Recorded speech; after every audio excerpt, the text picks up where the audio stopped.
Isang karaniwang paraan upang suriin ang purong honey ay ang water test. Maglagay tayo ng isang kutsarang honey sa isang baso ng malamig na tubig. Ang purong honey ay hindi agad matutunaw at mananatili sa ilalim ng tubig. Habang ang mga pekeng honey o may halo ay mabilis na matutunaw. Tara, mag-water test tayo.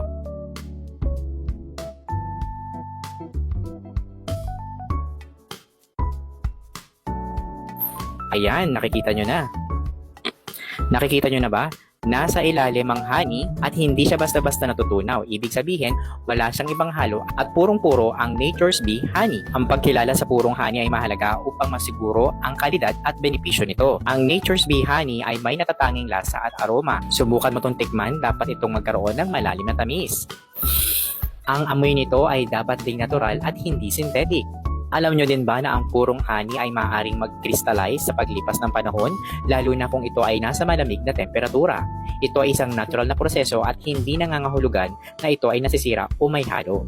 Paano ka ba naman bibili nito? Huwag kang mag-alala dahil nilagay ko ito sa aking yellow basket. Mag-follow ka muna sa akin, mag-heart ka, mag-comment ka, lagay mo ako sa iyong favorites at i-share mo na rin. Kung ano pang hinihintay mo, click the yellow basket. Check out now!